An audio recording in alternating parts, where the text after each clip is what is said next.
Greetings and salutations, everyone, and welcome to this early morning or middle of the night bonus upload. Before we jump into it, a couple quick links. As many of you know, I rely on Patreon, PayPal, channel membership, and the merch to help the channel to continue to grow and go. Links to Patreon, PayPal, and channel membership is in the description below. Merch displayed directly under the video. Also, Dogman Frightening Encounters, Volume 1 through 3, the audiobook versions. They were written and researched by Tom Lyons, narrated and produced by me, Jeff Nadolny. Those audiobooks are available on Audible, Amazon, and iTunes, links to which are also in the description as well. And finally, last but definitely not least, if you'd really like to help support this channel to continue to grow and go, simply subscribe. It doesn't cost a cent. Click that like button. It takes half a second. If you don't want to miss out on any of the informative uploads that I put out daily, click the bell icon, and folks, please leave a comment and share the video. Why? Well, because all of these things really do help this channel to continue to grow and go. They definitely do matter, and they are appreciated. With that, I have taken far too much of your time. Let's jump in to this early morning, middle of the night bonus upload. Shall we? All right, everyone. Today I have a subscriber with us. He is out of northeastern Pennsylvania. His name's Quinn. He had a Dogman encounter. I actually narrated on the channel a while back. Quinn, how are you today? No, not too bad. How you doing, Jeff? Doing well. Thanks for taking some time out of your day to share your experiences with us. I know you have Dogman and Bigfoot experiences. Sure. So I'm going to turn the mic over to you. Why don't you kind of let everyone know, you don't have to share exactly where you're from, but like lay the layout of the land for us so we all can kind of get a mental picture of where this kind of occurred and what happened. So the mic's yours, my friend. Okay, Jeff, thanks a lot. I really appreciate you having me on, and I appreciate everybody for listening. My first experience, the only experience I had with a Dogman type creature, I was 5 years old. My father had just built a house on a new piece of property that was part of a farm in a very rural area in northeastern Pennsylvania. I'm actually in what's called the Slate Belt, and we weren't moved into the new house yet, and he was driving me to the property to catch the bus to go to school. Again, this was in 1975 in September. I was a kindergartner, and as we were coming, now I'm going to give you some orientation like north, south, east, and west, because it's really hard to describe how this happened without giving some, directions. Right. So if you can picture, we're headed westbound, and it's a small country road. The property to the north had another road that was even a smaller country road that was gravel. So on the north, we were bordered by a small gravel road, and on the south it was a county road, and that was paved. It was the beginning of September. Most of the foliage, everything had fallen off the trees. It wasn't super cold yet this year, but it was a very tepid September. As we were driving, westbound on the county road that actually was bordered to the front of our property where the driveway would meet it. There's a Y there where the backcountry road goes to the back of the property, and we're going straight.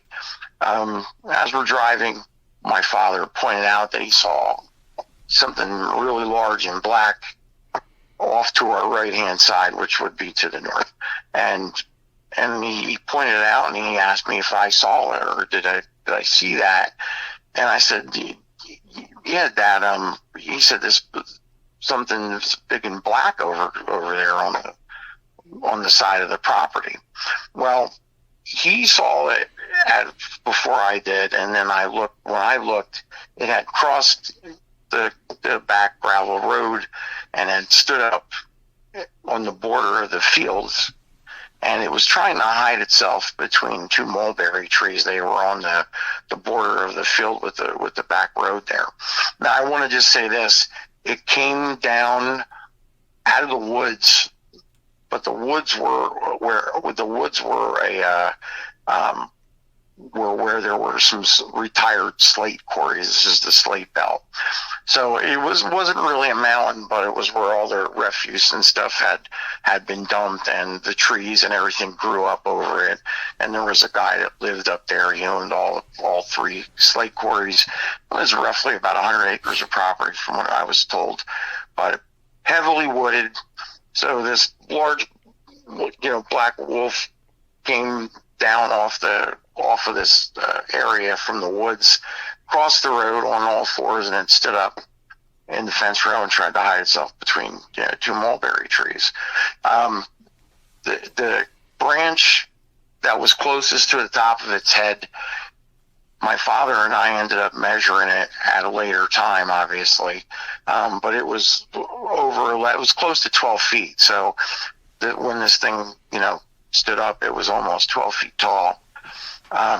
Just for reference, the animal did look like it had elongated front. It didn't look like it had paws. Its hands appeared, well, I say hands because that is what it looked like. They were elongated. You could see that, it looked like it had fairly large claws. So it dropped down on all fours again, and it ran across our field. Now, it's coming southbound, we're going westbound, and our paths are going to intersect here.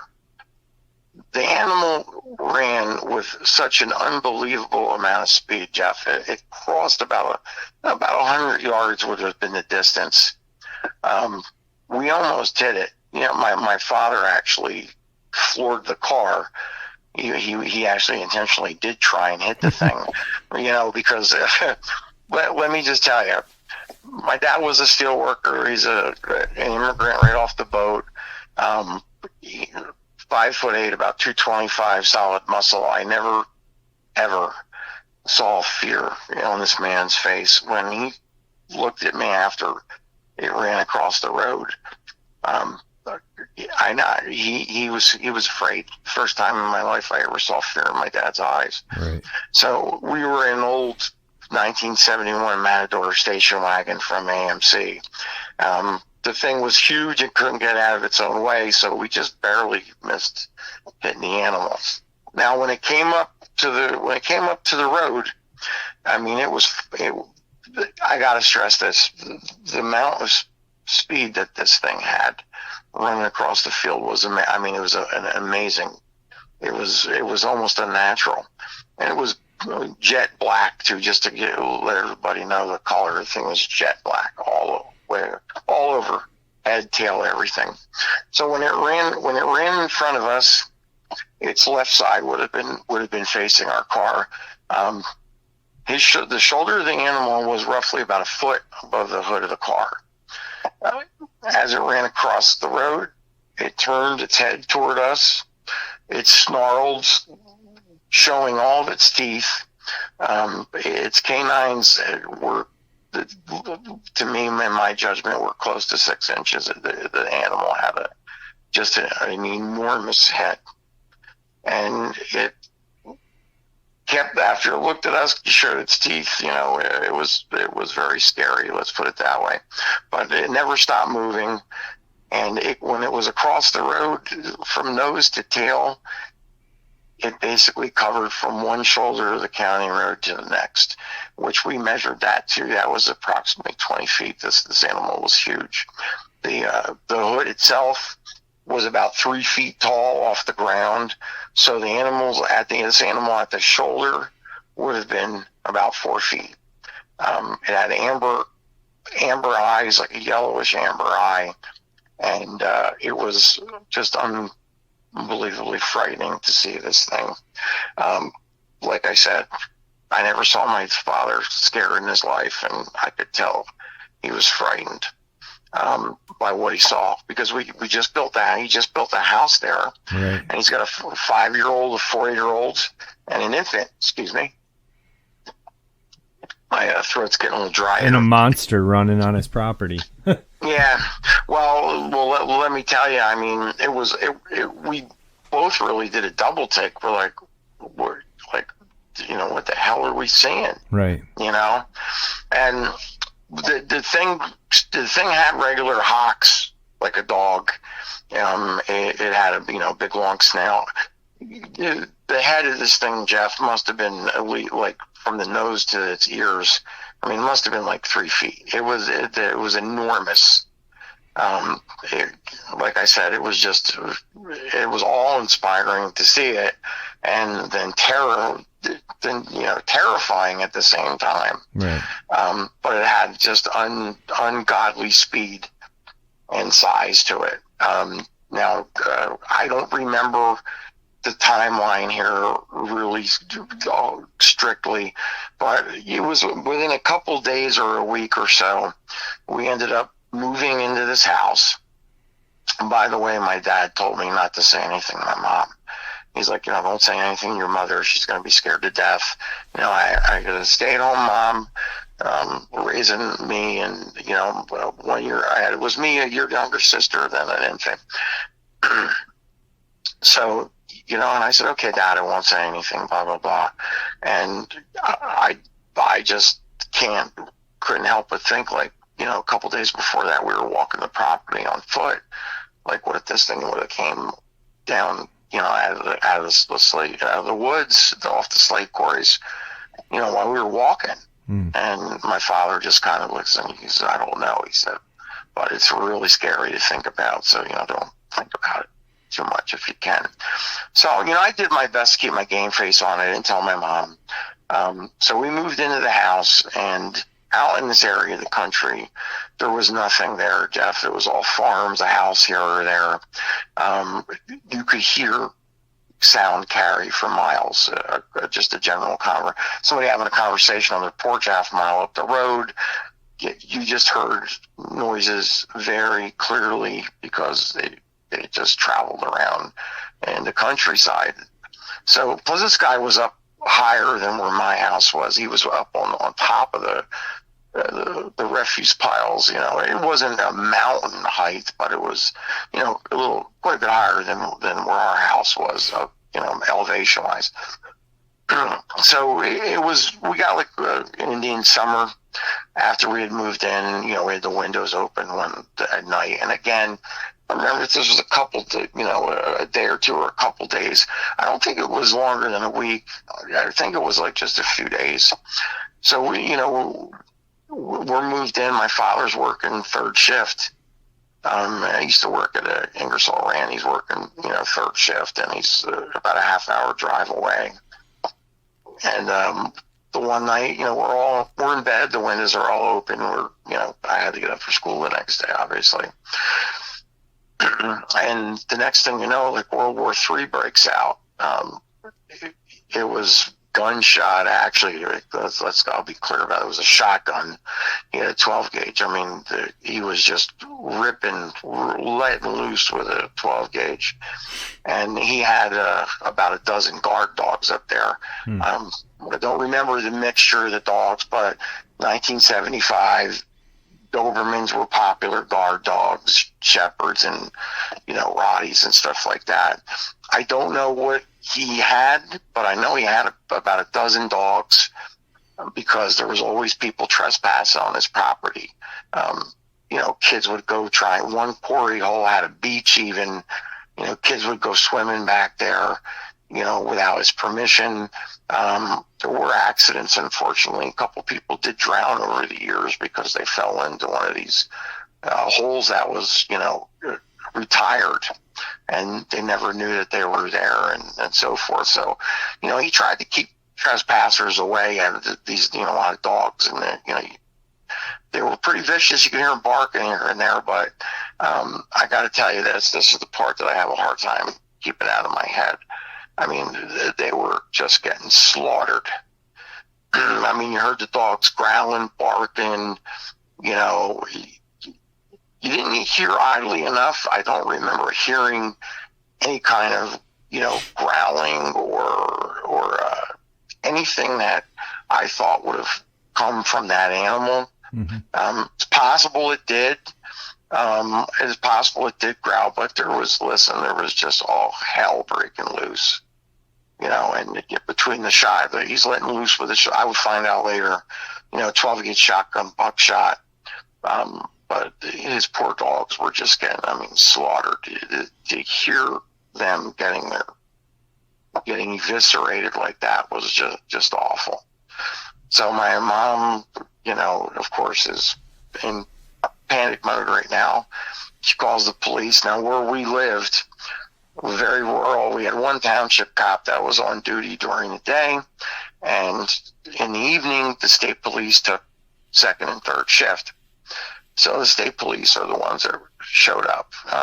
You know, the cruisers went up his little road up the top of the hill where he lived, and my mom called my father at work, and you know, of course, you know, frantic over what was happening, and you know, my dad didn't come home early, but he came home at his normal time because the cops were there and everything was settled down at that point. So my father came home the next day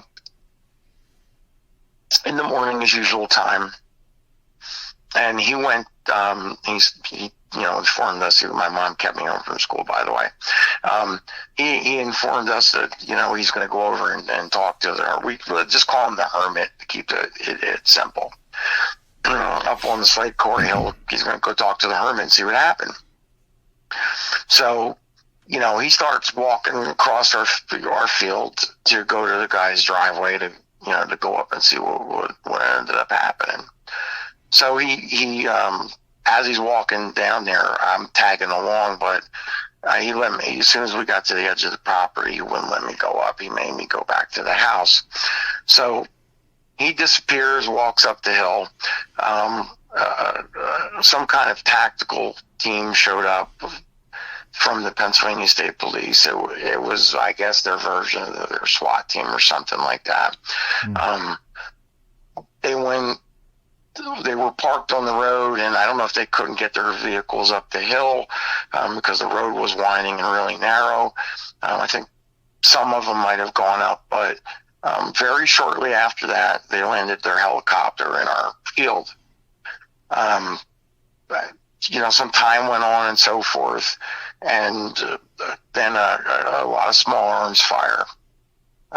You could tell it was, I'm older now knowing what I know because I grew up hunting, fishing, shooting. These were definitely high-power rifle shots versus a shotgun. And, my dad ended up coming, before that happened, before my dad came back down the hill to the house, the helicopter took off. It hovered up over the gentleman's property. It lowered some kind of a net, with some kind of grappling hooks or whatever. And when it finally ended up taking off, and there was something pretty large, and the net was covered up with tarpaulins or whatever. Something big was hanging in the net when they took off, and they flew away with it. My father ended up coming back down to the house, and again, it's early in the morning. He just worked third shift. He comes and sits us down. And he said, "Listen, the police said we shouldn't really talk about this."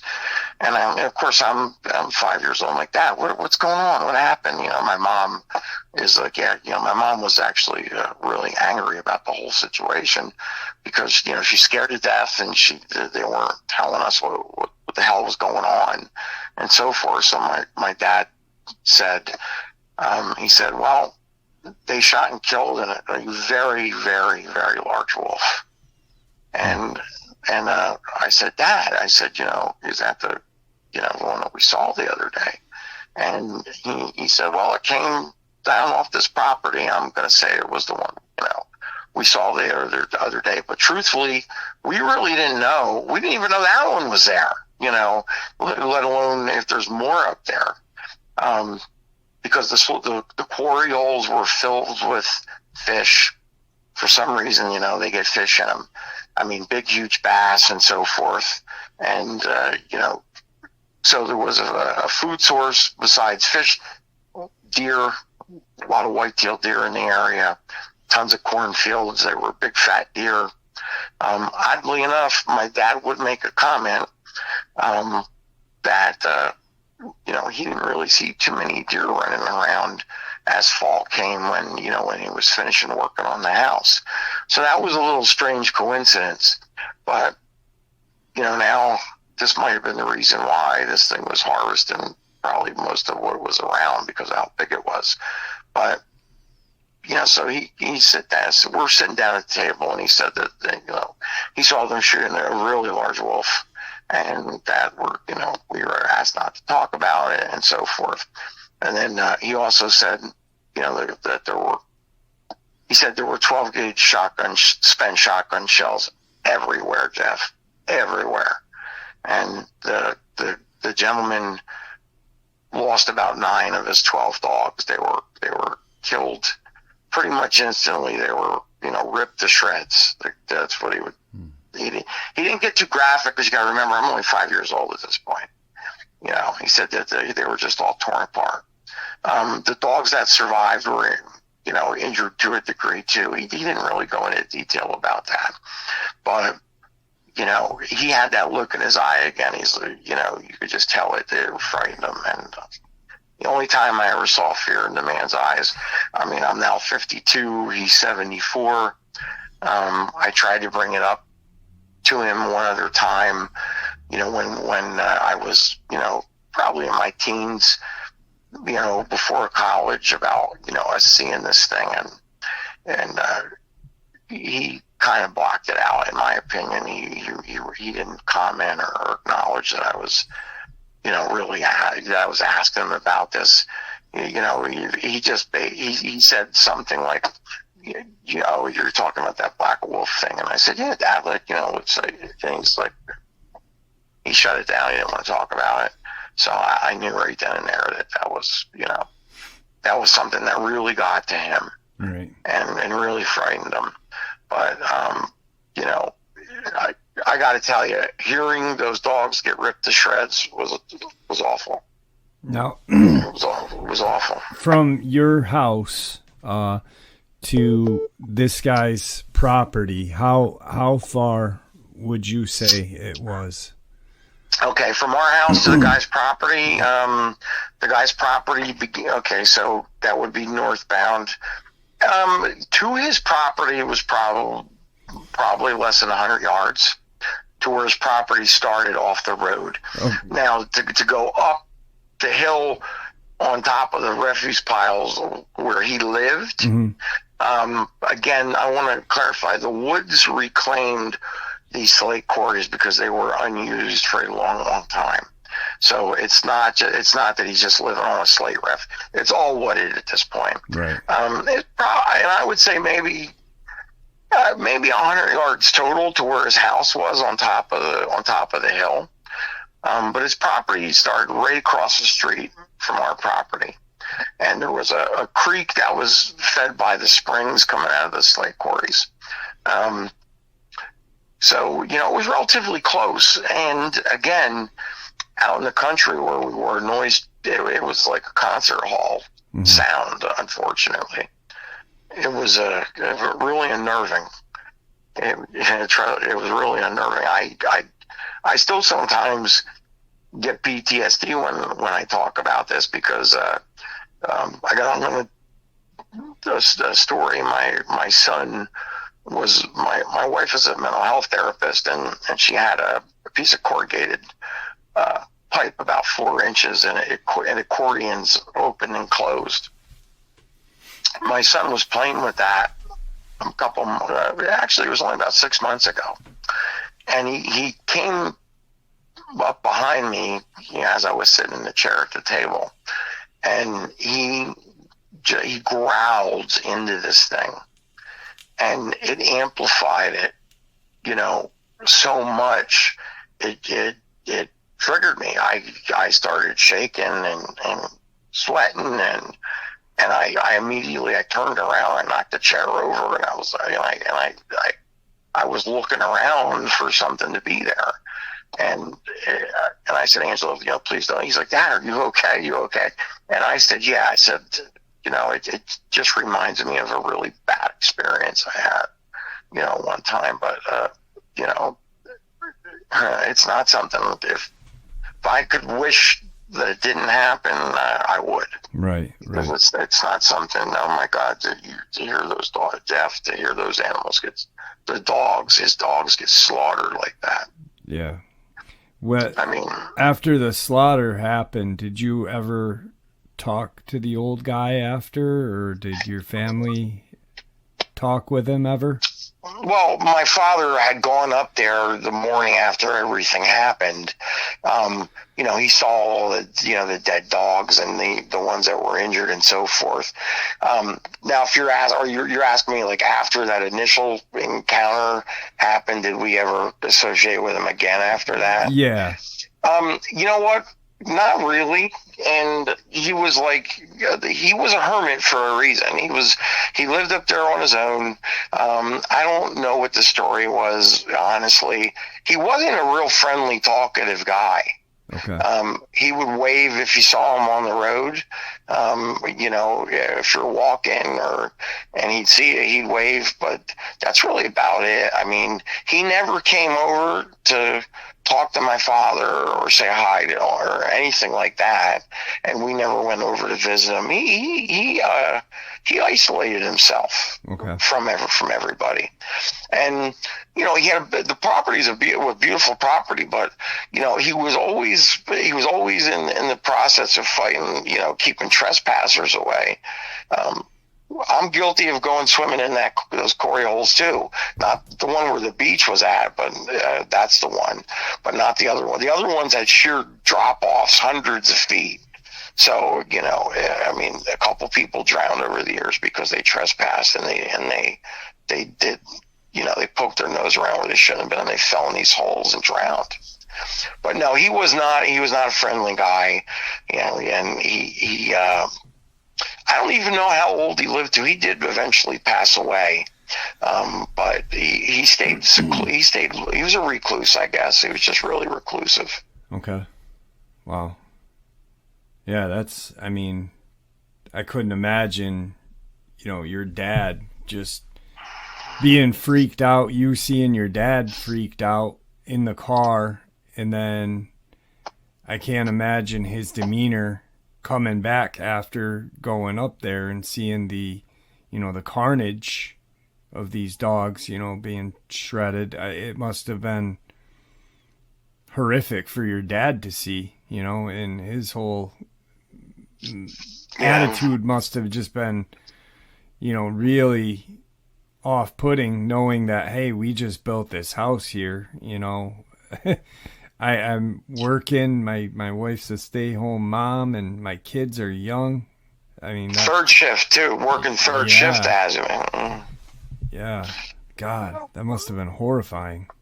Yeah, he definitely was shaken. He put a game face on for us kids and his wife, but he definitely was shaken up, and when you look at your dad, I was 5 years old. My dad was Superman. Yeah. He was my hero. So later, I wanted to just bring this up too. It's like later that night, I was supposed to be in bed, but I heard my parents talking. My dad and mom were talking a little bit further about it, and he was telling my mom a little bit more details, about what happened up there. He didn't get into the gore with me. I heard it from him talking to my mom, and of course I'm supposed to be sleeping, but no, I'm eavesdropping because I'm only the next room over from their bedroom. Right. And he just told my mom, that the dogs were literally ripped apart. that the guy actually was, he was practically ready to be committed at this point. My dad said he wasn't even coherent. He couldn't even talk coherently. That's how scared he was. And he was letting loose with his 12 gauge out one of his windows. I don't know how well the property was lit up because I was never up there. I was a little kid at night. So, but my father said, he was just blasting away. He said there were just shells everywhere, spent shotgun shells. Wow. And and the dog, he told my mom, flat out the dogs were ripped apart, and it was very scary. There were loaded shotguns the next day at the back door and the front door, with double out Magnum buckshot. I could tell you that much. And he got my mom a handgun, for her to give her if came to shove. And I'll tell you this much: he wasn't on third shift very long after this happened. Right. My mom was like, you got to get off third shift. I can't be alone with something like this, going on. Who could blame her? Yeah. Who could blame her? But, thank God, Jeff, like I said, I think about, that all the time is, we were walking around on that property just a couple days beforehand. Geez, I don't even want to think about what the outcome would have been like if that thing ran down into us on foot. Wow. I mean, that's... And the thing is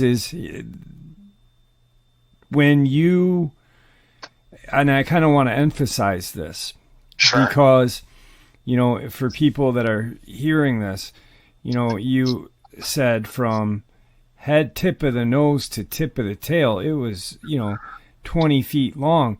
But when you and your dad saw this thing, that was when it was standing bipedal, your dad measured that branch, you and your dad, and it was 12 feet tall.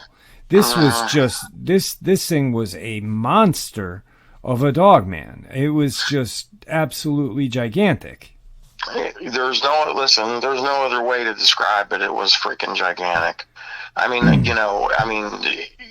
the county road, it was a small two-lane county road, no yellow line in the middle.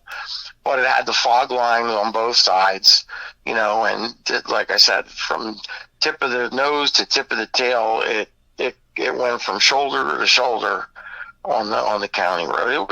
Jeff, it was enormous. It's like I said, its canines had to be 6 inches. They were huge. They were huge. Yeah. Wow. The thing's head was enormous.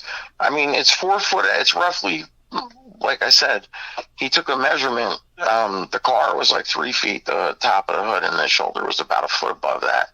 I mean, 4 foot at the shoulder, this animal was... Those dogs stood no chance. Yeah.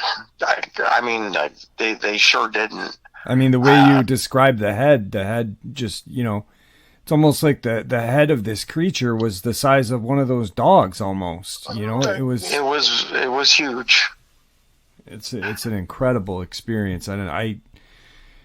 Wow, I cannot imagine being a father, and you being a dad now. I can't imagine the amount of fear and regret. I mean, there's got to, you know what I mean? Like, I can't believe we just built this house here. I don't have money to move. We got to live this out. It's just, that's terrifying. It was terrifying. Trust me. And, to compound matters. Okay. The barracks commander from the local state police barracks, right in the same, he talked to my dad and he said, I'm going to come down and talk to you after this is all cleared up here. And, he came down and my mom, made him coffee and they sat down and talked and stuff like that. And, of course, I'm a little kid. I got shushed off into the room, but I have big ears, Yep. And he told my father in no unspoken terms, he said, it just would be better if you didn't never talked about this again. Just don't ever bring it up again. Right. You know, we took care, you know, the animal was, like I said, when my dad went up there was a tactical team that had arrived, you know, small arms fire broke out, which again, now as an adult, I know the difference between a high power rifle report and a shotgun. You know, they were definitely high power rifle rounds. You know, I don't know how many rounds it took to kill the thing, but I could tell you this, they did unload on it. You know, there was quite a bit of gunfire. Wow. So, and then my dad, you know, he said that they killed a very, very large wolf. So, you know, he actually saw them shoot it when he was up there. That's incredible. It is incredible. Yeah, I'll tell you, the constitution that man, I can't even imagine. Yeah, I mean, because he had to be strong for me, because I saw the thing with him, and, you know, his wife, who was terrified, you know, me also now after that happened, you know, I guess maybe, you know, it didn't quite tear me to pieces, you know, at that age, because, you know, it was still really surreal to me. Yeah, it's almost like you're not registering it, you know. I couldn't have said it any better myself. That's exactly what I was thinking. That type of, it was like, you know, oh wow, it was a huge wolf, and it killed 9 guard dogs, and they shot it with like however many rounds it took to kill it. The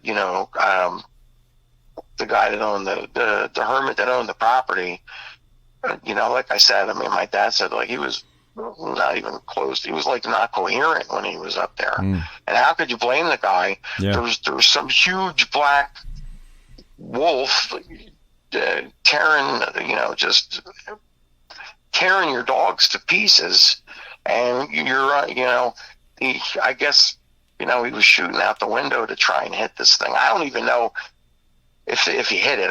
You know, my dad didn't know either, but, you know, I don't even know if he hit the thing. I mean, he probably did, because, you know, he's just shooting everywhere in the dark, and, you know, where he's hearing noises and stuff like that, you know, but I can't imagine what he went through. And, you know, my dad, like I said, he had to keep a game face on, and with me, it didn't. You're right. I think that's how I would put it. That it kind of didn't register out the you know, serious. It was very surreal at the time. Yeah. But when, you know, I started, you know, getting into, you know, reading stuff about cryptids on YouTube, and I came across, you know, your channel primarily is what, you know, is where I learned, you know, what I had actually seen.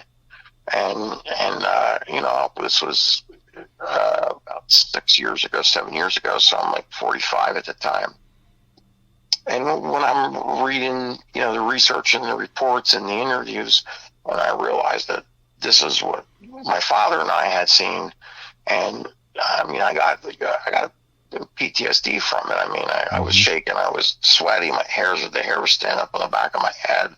You know, I kind of relived it to a minimal amount, but it's still enough. It scared the shit out of me. Yeah. Why wouldn't it? You know, I mean, I remember when I narrated that, and, you know, I thought about how your dad felt, and how, you know, your family felt.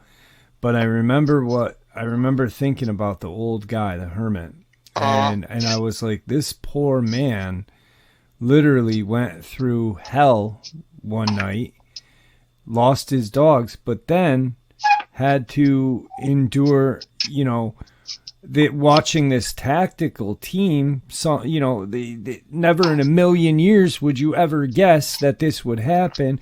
This tactical team come and kill this enormous creature on your property. I mean, definite PTSD, and, you know, it's almost, and then he had to endure it mentally for, you know, however long he lived after that is almost unbelievable. You know, just, I really was like, wow, this guy really went through hell multiple times within a 24-hour period of time. Yeah, you got that right. Too many wars, pretty much. Yeah, and again, the guy was an older guy. Again, he was a hermit.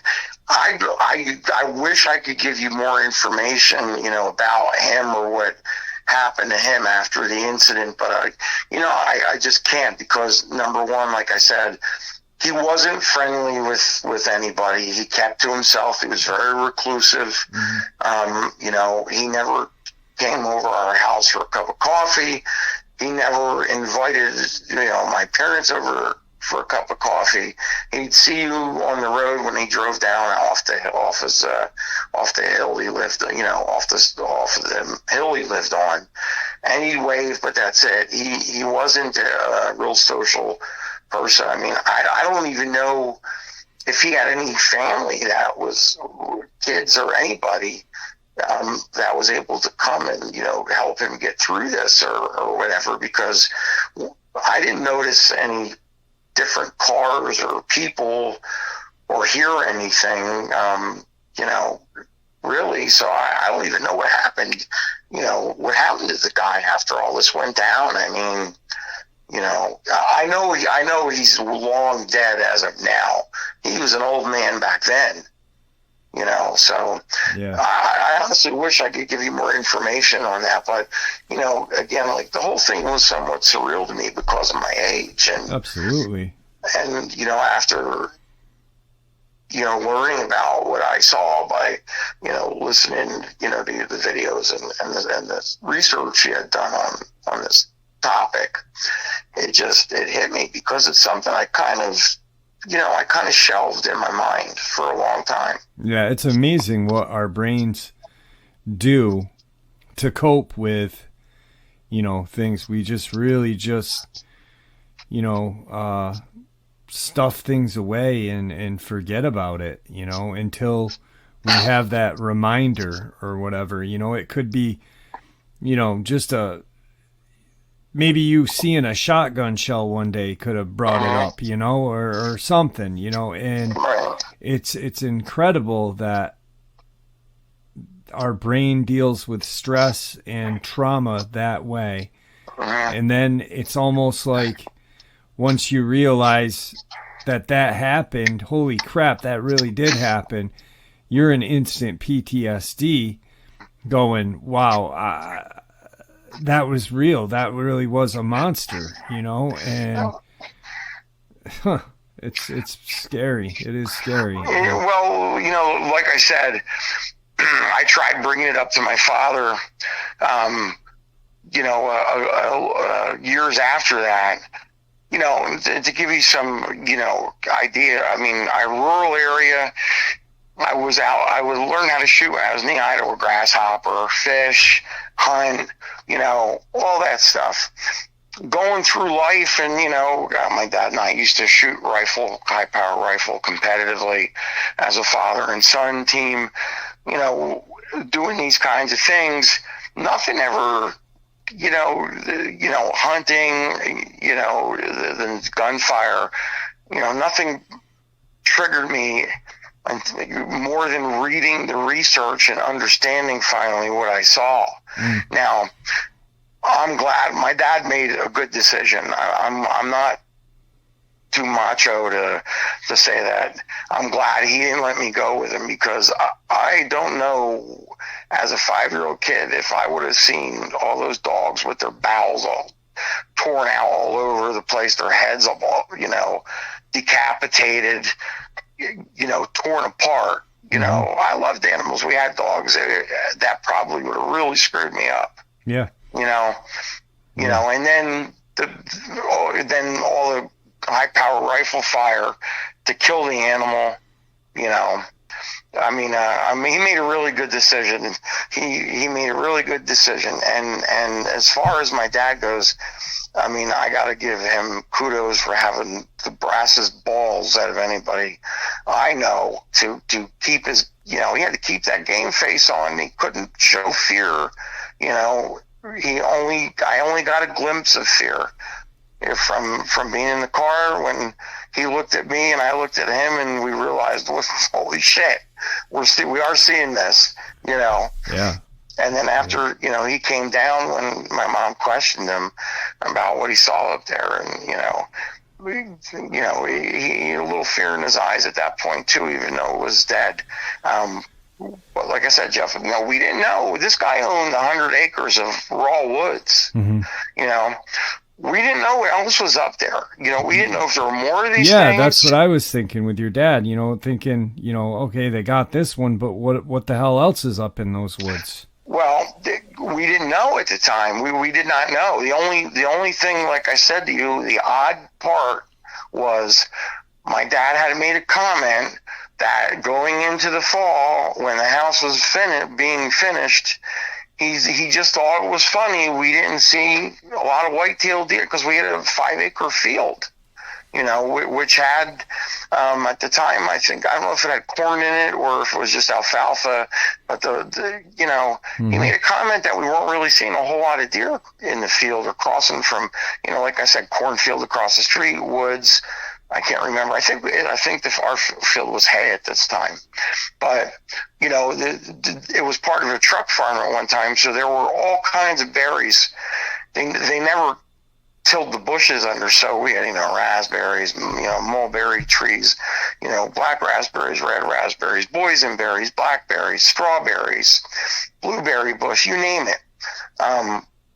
We would have thought the deer would have been all over eating these berries and stuff like that. But he made a comment, and it was odd. We didn't see a lot of deer running around. Yeah, absolutely. So, we never, thank God, there was never another incident, at least to my knowledge, right? Involving one of these things. But it was big enough and strong enough and fast enough that I don't think anything could have ever muscled it out of its territory. Let's put it that way. Right. It's just we were just in awe that something like this actually existed, or even let alone living across the street. Yeah. But that it even existed. It was a really rude awakening to the fact that human beings aren't the top of the food chain. No, definitely not. But that was, that was pretty much a wrap on that. And again, I tried to get my dad to comment on it in later years. And, he just kind of was like, oh, that was that black wolf thing or whatever. And he just shut right there. He said couple of words, that was about that black wolf thing, and shut right down, and that was it. And he refused to talk about it. He didn't say I'm not talking about it. He shut me down after he said that, and that was it. So I knew it bothered him. Right. Absolutely. But we're coming on some time. We got about 20 minutes left. Okay. I know you got a Bigfoot experience or something like that. You had told me. Yeah, absolutely. I got 2 of them, and I'll make these quick for you if that's what you want. Yeah, I want to hear them definitely. Okay, the first one, we did not see the Sasquatch. Okay, my father and I was about probably about 13 or 14, and I was older than that, about 16. So we're talking about 1986 in Carbon County, northeast Pennsylvania, Carbon County. We were hunting on an 86-acre piece of land that my aunt, my father's sister, had bought, and it was virgin woods yet. It was like a rectangle, picture a rectangle. So it was on a country road. There was no shoulder to speak of. So we just had to pull over and get out of the car, and it was like a little incline just to get up on the property. And then it was fairly steep climb up the mountain. On top of the ridge, though, was a Pennsylvania State game land. So we got out of the car. It's about 4 o'clock in the morning. We both have our quintessential Pennsylvania deer rifles. I had a Marlin 30-30. My dad had his Marlin 35. we both had our Ruger 44 Magnum sidearms, and we were walking in the middle of pitch blackness. There was nothing out there, no light of any kind. And I know you're kind of familiar with being out in the country, Jeff. I mean, where there's no light pollution from any city or anything like that. I mean, it's black. Yeah. I mean, just black. So as we were walking, now it was a pretty cold deer season. There was a lot of deadfall on the ground, a lot of dead leaves, the deciduous leaves from the oak and the maple, crunch, crunch, crunch. You know how that goes under your feet. If you step on a dead limb when it's really cold like that, a dead tree branch, it snaps with authority. Yeah, it's loud. It's loud as hell. So, we're walking along, and I said to my father, I said, Dad, I said, I hear something to our left rear of us, off to the left, but to the rear. Because he's walking in front of me and I'm walking behind him. It's slow going. There's lots of rocks, a lot of dead tree limbs. Like I said, it's virgin wilderness. And he said he didn't hear it because it was kind of windy. At first when we started, initially started the walk at the bottom, it was windy. So I said, okay, maybe I'm hearing things. Now we have black bear, and there was a big black bear boar that was seen on this property, and he was huge. But anybody that knows anything about bears, they walk very silently. They're very quiet. Yeah. So, and this thing was definitely on 2 feet. You could hear the spacing. A footfall. So I heard it again. And I said, Dad, did you hear that? This thing? He goes, no, not really. And I said, something is ghosting us. It's behind us to the left. And I said, here's what I want to do. I said, I took both our flashlights and I looked ahead just to see where we could go that wasn't too full of obstructions. So I said, Dad, you got to humor me here. Let's run like 10 or 20 feet, stop, but run and stop. Something's definitely coming up behind us here. So we ran about 20, he placated me and we ran about 20 feet and we stopped. Okay. The footfalls behind us did not stop when we stopped. So my little trick worked. And he said, now I hear it. And somewhere along the line, a pretty thick dead tree branch was stepped on, and it had to be a big thick one, but whatever stepped on it had to be really heavy to boot, because it sounded like a bomb going off. I mean, it was very loud. So my father obviously heard that, and I said, Dad, there's something really big coming up on us over here. So he's like, well, what do you want to do? And he looked a little concerned, but not very.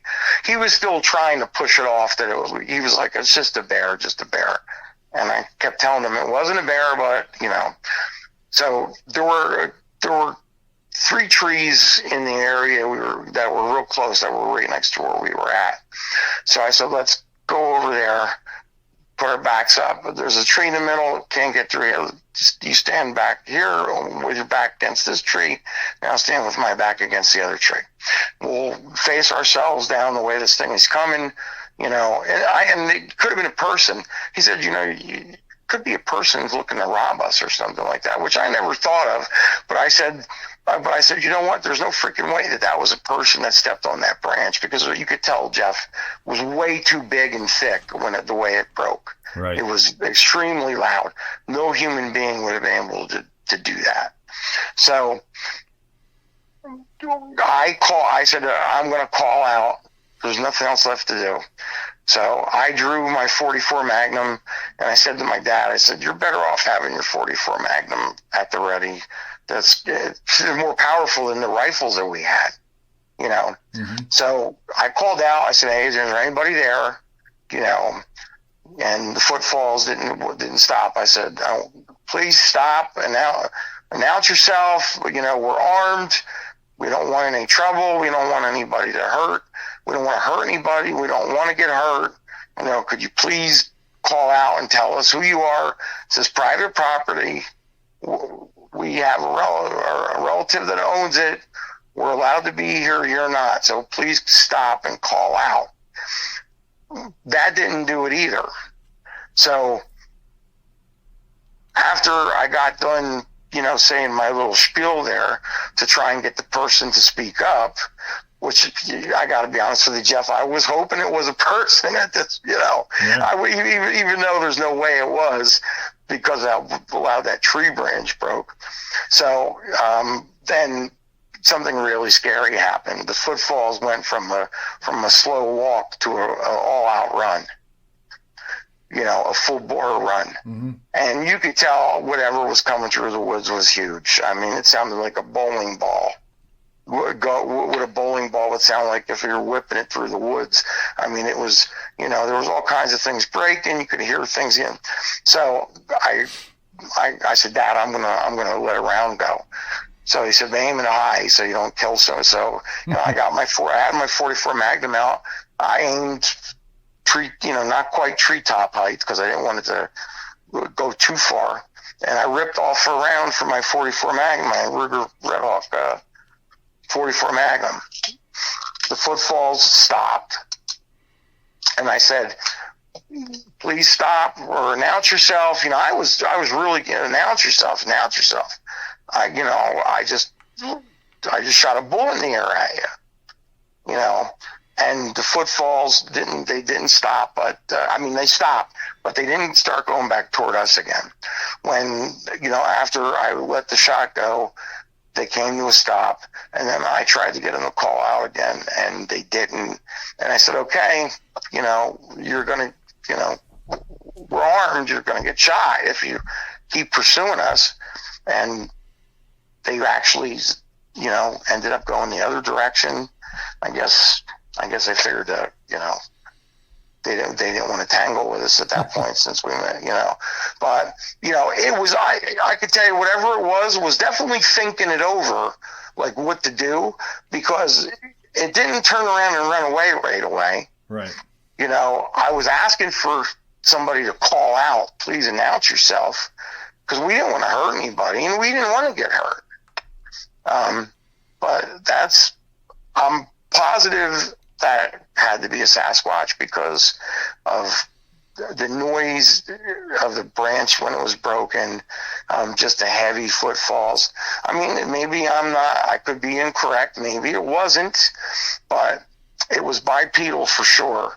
And from what I know about bears, they're quiet, you know, so no human being either, unless they were Andre the Giant, maybe. Right. Could have stepped on a branch like that, but that was the first Sasquatch encounter. It's nothing it was hair raising at the time. Let's put it that way. Yeah, yeah. I mean, obviously, you're something's there, and you know something's there. So. Yeah, it was scary. It was scary at the time, and you know, you kind of laugh at yourself, you know, a little bit, you know, because you have to make yourself feel a little better, feel a little bit more, you know, like, you know, you don't want to sound like, you know, you were scared shitless, but you really were, you know. Absolutely. This is the second Sasquatch encounter I have. That this one is pretty scary, actually. So at this point, I'm 22. It's 1992, and my Bedford County,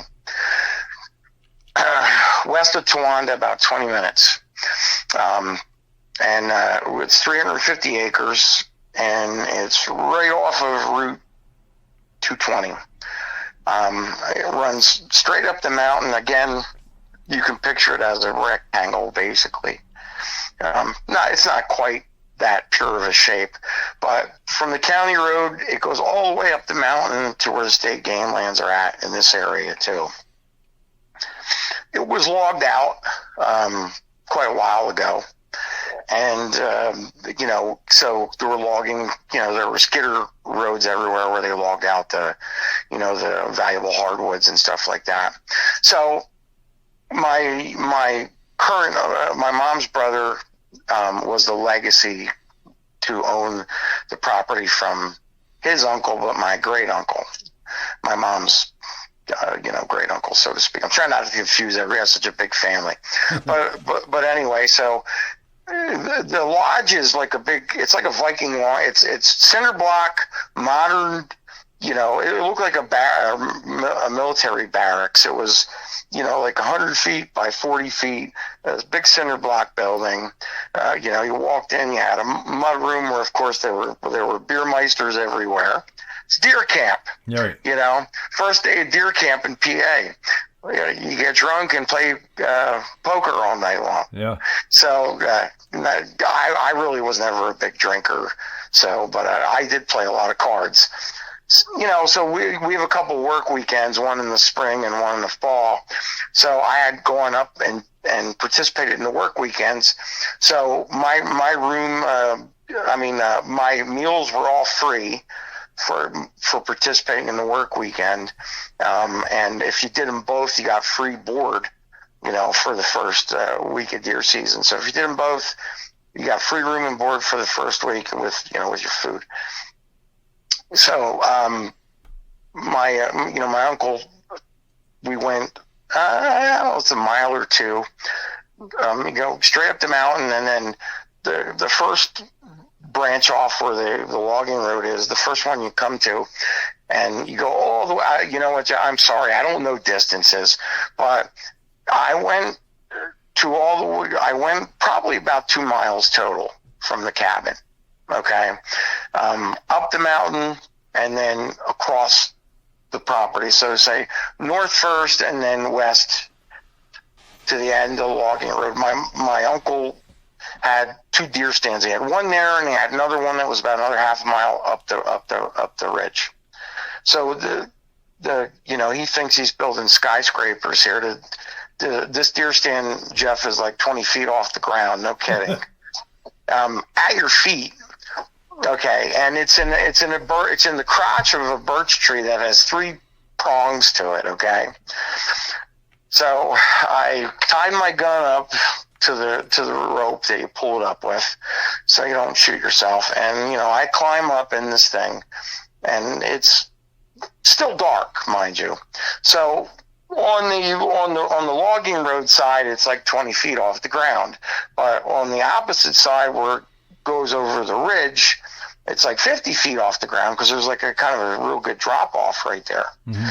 So I'm up in this thing, and this thing, I feel like I'm on a damn amusement ride because it was very windy. Okay. And this thing is just shoving me around, it's moving one way, moving the other way, moving this way. And I'm like, I got to get off this damn thing. I'm going to get thrown out of the deer stand and get killed because I'm going to get thrown out of the deer stand, which happens. A lot of people do die from falling out of their deer stands, mm-hmm. And this was very windy, and I was sober. I was 100% sober. Didn't even have, I don't think, anything to drink the night before. Was just playing cards. And, so I tied myself to one of the offshoots around my waist, so at least I wouldn't get thrown off the damn deer stand.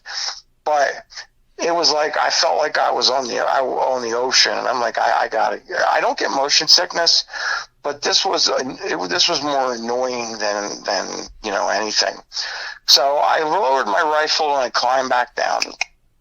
I was told, by the board, or the old, we used to call them the old guys, the ones that were the board and everything that kept everything running, paid the bills, and kept the property.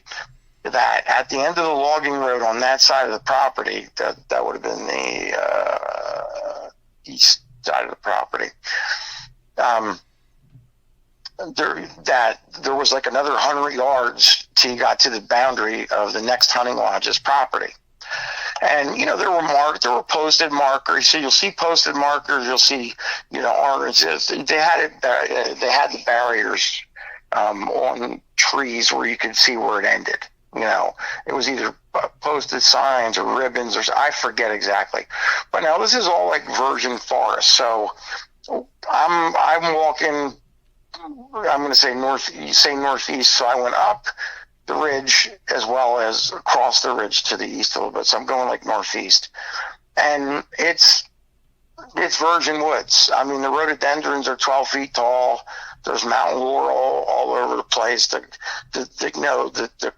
coniferous trees are, the temperature and the light coming in was actually, I'm having a brain fart here, how to put this. The light coming in from the sun was actually inhibited because the trees everything was so thick. You know what I mean? Yep. So the temperature dropped. It was a little cooler in this area. It was a little darker. I mean, it felt kind of creepy, and I had to bushwhack a little bit too. As I'm going through, there's vines and sticker bushes and all that kind of stuff. The bush that the guy made Velcro from those little things that stick. You know what I'm talking about? They stick all over you. Yeah. So I finally got to a place where I felt comfortable. I saw a couple of deer trails, and there was a big tree. Now, the deer trails were going up the mountain to the north, and then one wide to the east and one wide to the west.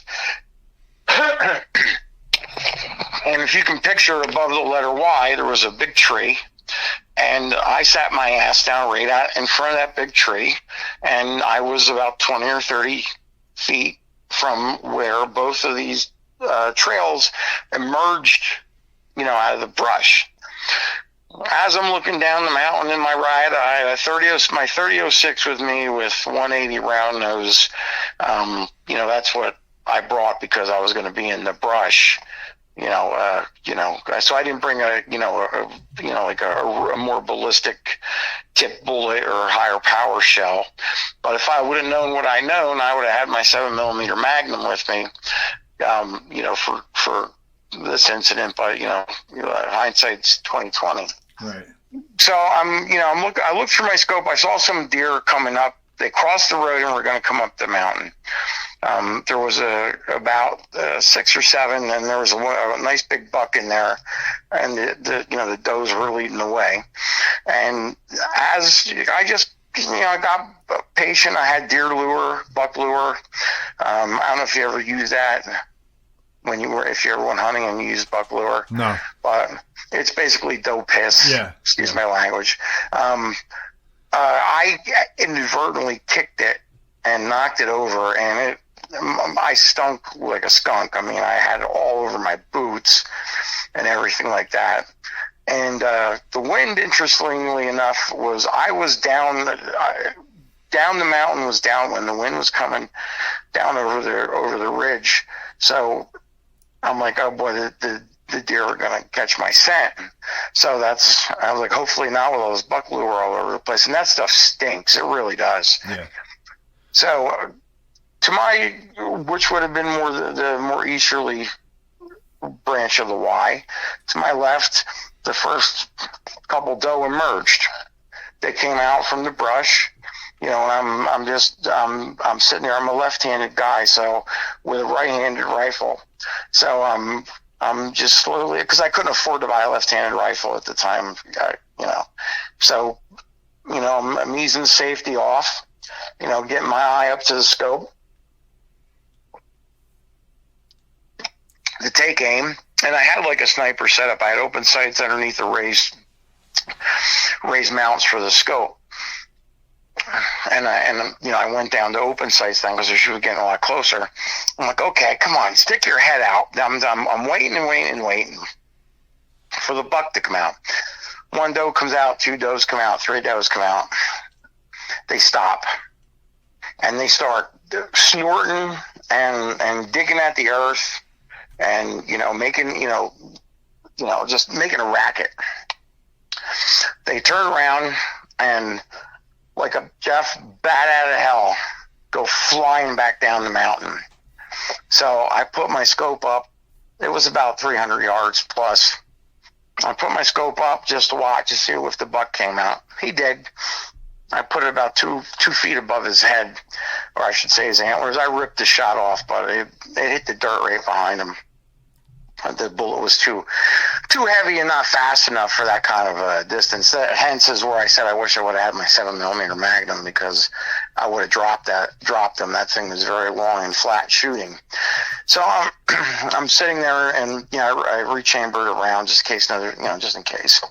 So I'm sitting there, and it dawned on me that the does that came out to my left weren't looking at me. It just kind of hit me. I'm like, wait a minute, they weren't even looking at me, but I thought they smelled me, because they started digging the earth, snorting and clawing at the earth and all that kind of stuff. I thought the jig was up. Right. But I was just thinking about it and how they acted and everything like that. And I'm like, something isn't right here, because they weren't looking at me. They were looking over my left shoulder. And so I craned my neck around the tree I was sitting against. Behind me, at an angle, again, to like the northeast a little bit, there was a stand of big pine trees. And as soon as, I turned around and I'm looking at something, I'm not sure what I'm seeing here.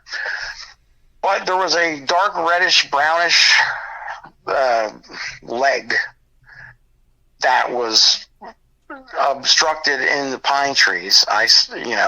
You could see from the knee down to the foot. I'm not sure which leg it was, but I knew it was a Sasquatch right away, because what else would it be? It's, I'm sitting on the ground, and this thing's knee is higher than the top of my head. I didn't smell anything. But again, I was downwind from, he was downwind from me. I was downwind from him. I'm sorry. No, I was downwind from him. I didn't smell anything. People say that they get like a real nauseating stench or something when they're around these things. I didn't smell that at all. I didn't smell it. Jeffrey, you still there? Yeah, I'm listening. I'm sorry. Something went wacky on my phone here. I didn't smell anything, but again, it was very, very windy. Its hair was, you could see it was blowing around a little bit from the wind, and it had like a nice, like a golden glisten to it and everything like that. And Jeff, I got to tell you, this thing's leg looked like it was almost as thick as the friggin' tree trunk. I mean, it was enormous. It was very large. Right. All I could see was a basic shadow, up in the trees and where it was hiding. And like I said, I only saw the side of its leg from like the knee down. And I don't know how big it was or how it got there. It could have been there already. I don't know if he was sleeping there and I didn't see him there because I came out in the dark, or if he snuck down the mountain, looking for food. Right. Because I know that there's also a couple big bears there. On top of the mountain up there, though, in the game lands, there's caves and there's caverns, there's caves where some of the bears hibernate, but there's other caves in the area and stuff like that. Me personally, I think he came down off from the state game lands, honestly, probably living in one of the caves up there. Yeah. That's what I'm assuming. Do you think it was following the deer down? I would say he probably came down looking for a meal. Now, here's the part that troubles me, and I want to see what you think, okay? Yeah. I absolutely do not subscribe to the fact that these things sing Kumbaya and play the flute with you when you meet one, okay? Right. We're a food source for this animal. And what ended up happening was when I turned my neck around and I saw his, his leg there, and he definitely knew that I saw him, because what happened next nearly, made my heart stop. The next thing I know is the thing, it growled, screamed, whatever you want to call it.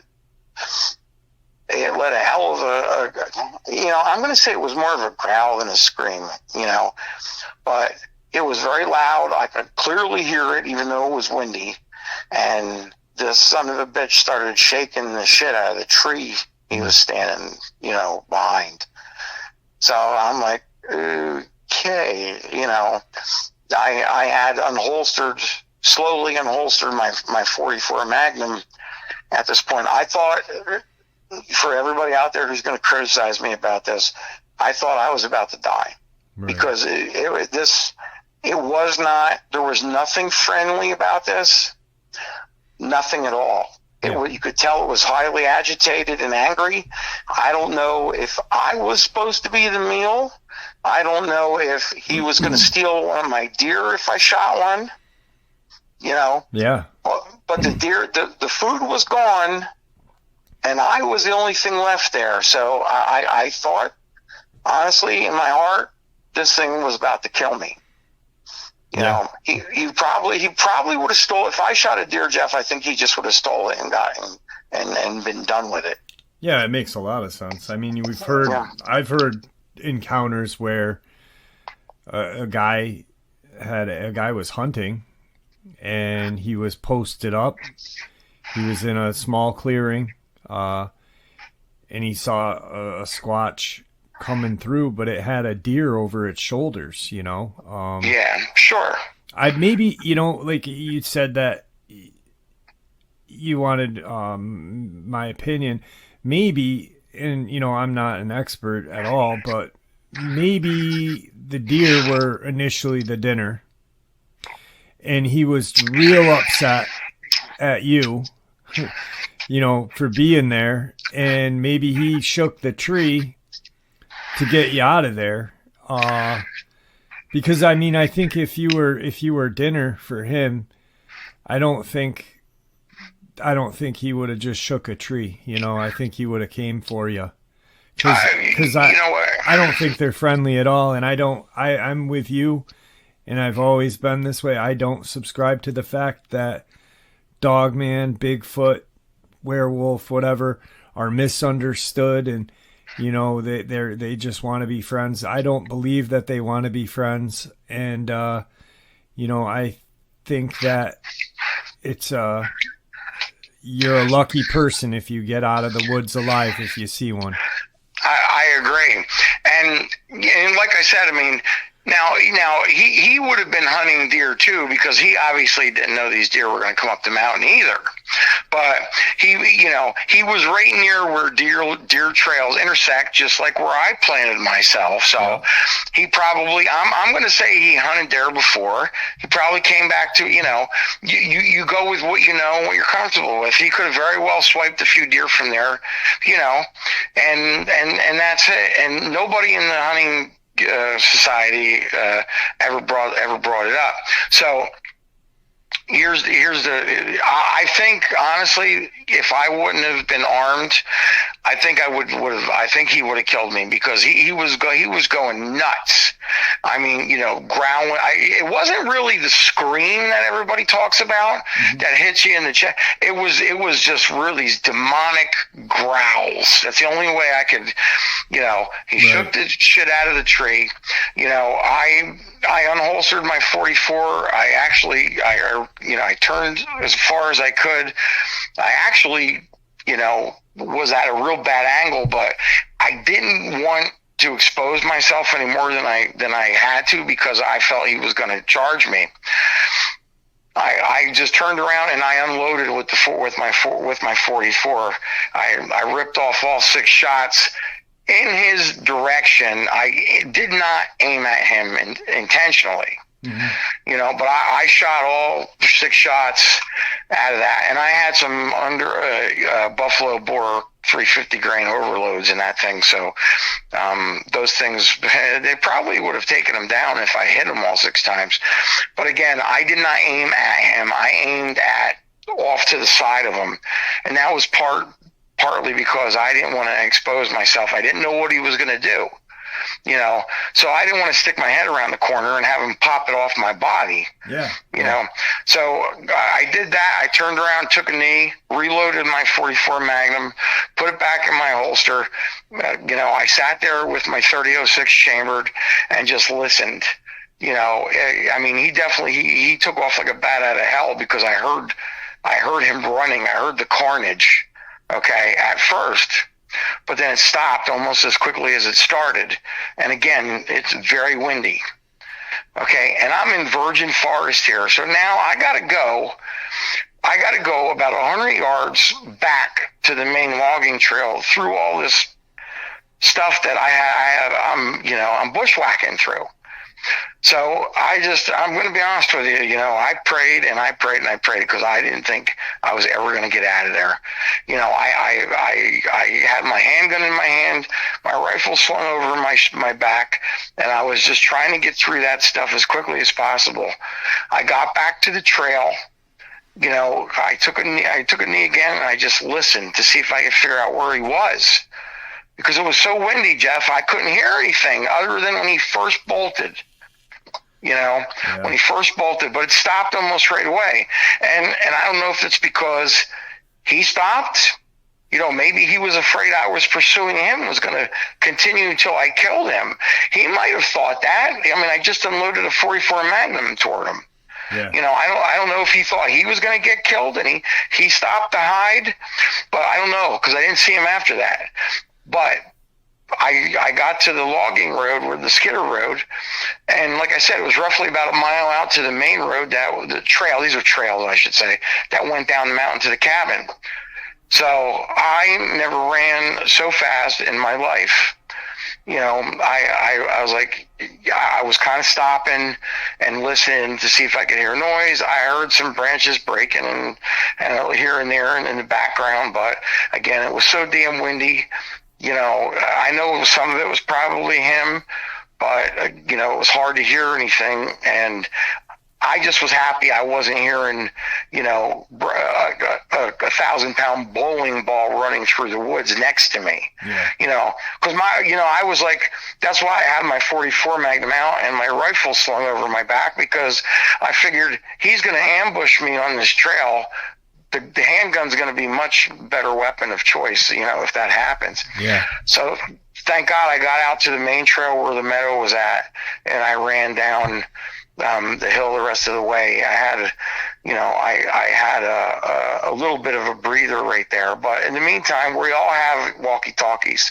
Everybody had to have a radio, or you weren't allowed to hunt. You had to have a radio. So, I ripped all those shots off, and the next thing you know, everybody and his brother is keying my radio, Right. So my uncle's like, Mike, are you okay? What's going on? Hey, did you get, everyone's like, hey, did you get the deer? Did you get him? Did you get him? We heard the shots. And I'm like, no, I missed, blah, blah, blah. And I just said, Uncle Ray, I'll talk to you when I get back. When you come back down to the cabin, right? And I shut it off because I figured I don't want him honing in on me if he's going to hear that, Yeah. So I got back to, like I said, the meadow, and I ran down back to the cabin. All the old timers were in there, telling their war stories, they did all the cooking and the cleaning, and, and I got back in there, and they're like, man, what was all the shooting? Did you get your deer? Blah, blah, blah. Jeff, I was so angry at this point. I said, I just looked at these guys and I said, no. I said, I didn't get a deer. I said, how long have you, I don't want to keep using profanity, and I forgot about you. This is going to be on here. I apologize for the swearing. Yeah. It just brings out emotion, the emotions in me. But I was like, how long have you guys known about this thing? And they're just looking at me like, what are you talking about? I said, don't give me that stupid look on your face. You know, how long have you guys known that freaking thing has been living up on the mountain up there? And I said, I just had a run-in with that thing, and I don't think I would have made it out of there alive. Okay, the deer was probably going to take. I ended up chasing away by accident. Yeah. Okay, I shot it one, missed it. This thing is right behind me, roughly about 30 feet, and it's growling at me. It's shaking the tree. I mean, Jeff, the shadow, I could see somewhat of a shadow outline in the tree from this thing, from where he was standing. I can't even imagine how tall this thing was. Like I said, his knee was above my head. I'm 5'10", so when I'm sitting on the ground, you know, I mean, I don't know. I would say he was at least 10 feet tall. Right, yeah. You know, and he was probably every bit of 1,000 pounds. I mean, like I said, that leg of his looked like it was as big as the tree trunk. I don't mean to cut you off, but we are definitely coming up on recording time. Did they say anything to you after that? Did they... No, they all laughed and smiled and stared at each other. Okay, I knew, and I said, and don't act, you know, and I said, and don't act like you guys don't know what I'm talking about. I said, you know, I thought I was going to lose my life up there today. Right. And then finally, one of them said, listen, it's never hurt anybody, it's never killed anybody. You know, just don't shoot at it again or try and kill it. You know, it's been here since the association started. So one of them finally cracked and told me, but don't say a word. I'll deny everything I just said to you. Keep your mouth shut. Yeah. So I have not been hunting since then, Jeff. That should be a rule. You know, that should be one of their rules to just, if you're going to be a member of that, they tell you up front, but it's got to be kept, you know, what stays at, you know, I always, at hunting camp, it was what happens at hunting camp stays at hunting camp, you know? Yeah. So. Well, and they said he came down off the mountain. They said, oh, he lives in one of the cavern caves up on in state game land. He comes down off the mountain looking for food. You know, he never hurt anybody. He goes, just don't shoot at it again, you know? Right. You know, well, thanks for telling me as an afterthought, you know? Yeah. Listen, I just want to make sure that I don't mean to cut you, but sure. We do got to end, because I only got about an hour and a half recording time, and we're about 3 minutes short. Do you want to say anything before we end the upload? I want to thank you, Jeff, for being brave and courageous and having a platform for people like us to get this stuff off our chest, because it helps a lot to talk about it. And if anybody out there has an experience, please do yourself a favor. Don't hold it in. I know personally what it's like to suffer from PTSD from these things, because I was trying to convince myself I didn't believe what I actually saw, and just meet it head on, read about it, learn about it, and you'll be able to deal with it much better. It's helped me immensely by talking about it. Right on. Do me a favor, don't hang up. I want to talk to you for a few minutes after. Sure. All right.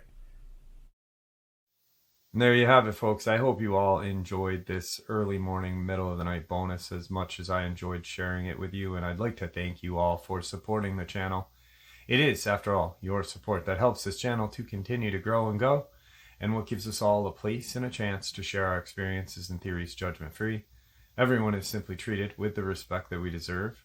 Please stay safe, happy, healthy, and ever vigilant, keeping an eye on our children, pets, family, and our friends. These creatures are real. These events have happened. Share this information with those you love and care about, and it may just help save their lives someday. Until next time, never stop asking questions, never stop searching for the truth, and God bless you all.